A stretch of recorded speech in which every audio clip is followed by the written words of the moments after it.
Hello everybody, today I'm going to be showing you a little program plugin that I made, and basically what motivated this was as I was wondering what it would sound like if you took different combinations of two different notes on a piano to generate a third note that depended on those first two notes.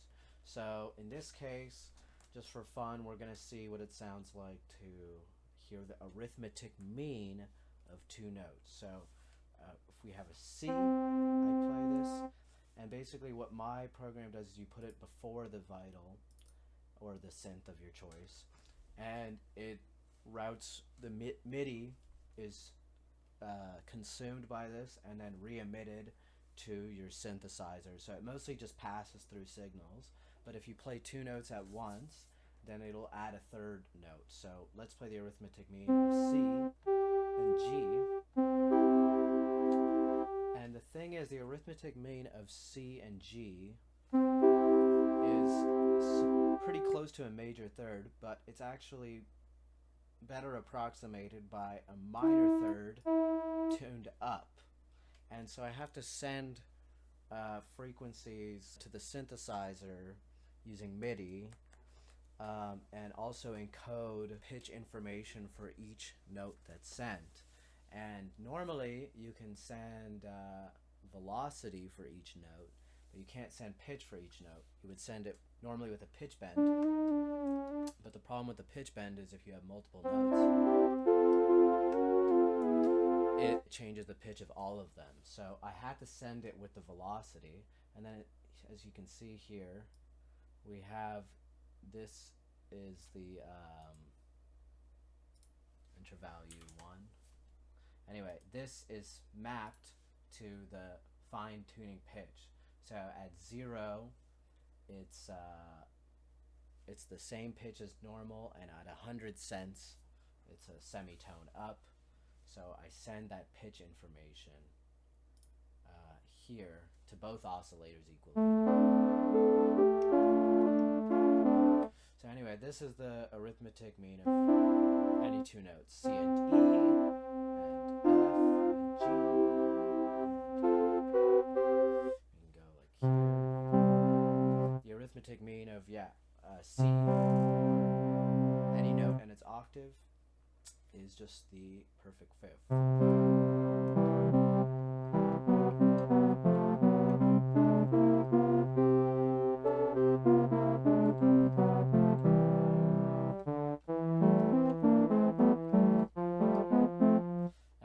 One thing you can do is if you just play major fifths, perfect fifths, it'll make it a major chord every time anyway. So that's sort of interesting. But anyway, let's try some different combinations. We have the arithmetic mean. We can also just do the sum of the two notes.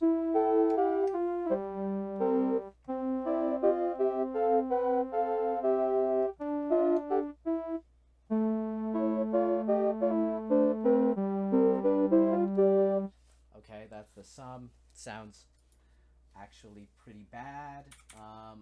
Let's see the difference. The difference of the two frequencies times 2. That's what the third note will be. Oh yeah, I have to save it first.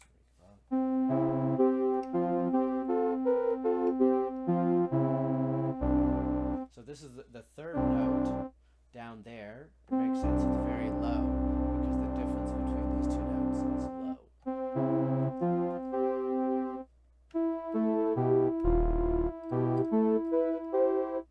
And if we go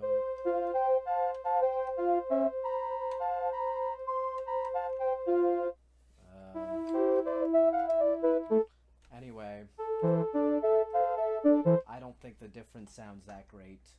I prefer the arithmetic mean. I think that sounds the best. I would try the geometric mean, but it doesn't sound very good as well. Because if you think about it, what's a geometric mean of, let's say, C and an octave above the next C? It would be the square root of 2, which is not a nice ratio. It's irrational, and it's gonna sound like a shit. So yeah, lastly, I'm going to show what it sounds like when you add the difference. We'll start with C just because it's the easiest to make it sound good.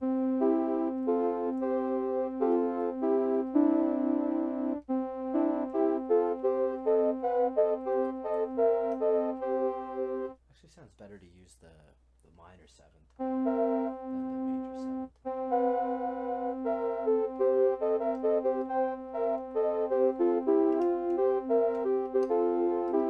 Because actually the minor seventh coincidentally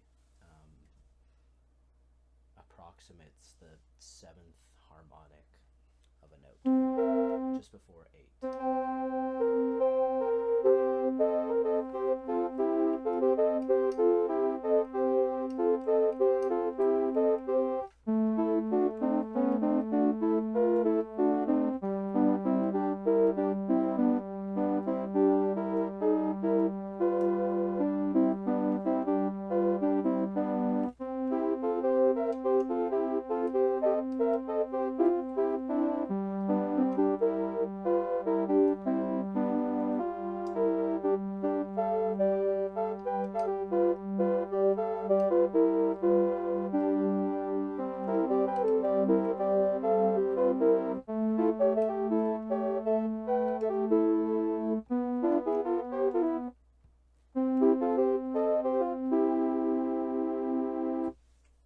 Amazing.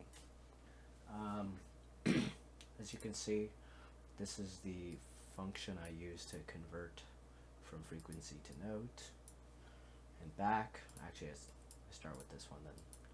Use that one, as you can see. I'm going to do, it should sound pretty similar, but this one will have no notes that are outside of the chromatic C scale. So we'll just do add like this.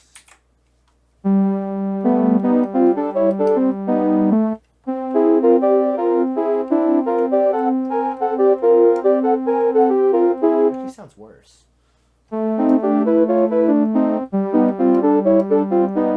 Which goes to show that using notes out of the scale can sound good. It sounds terrible. Here, let's do subtracting the interval. So if note 1 and note 2 are 4 semitones apart, we'll create a third note that's 4 notes below the first note. Basically, like this.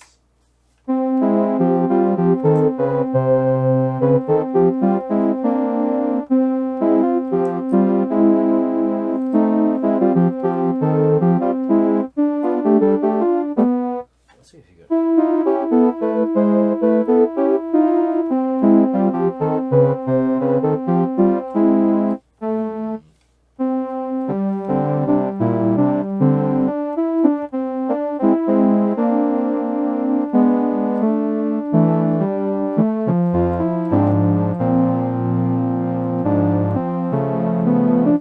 Anyway, it's less interesting to stay in the chromatic scale, but anyway,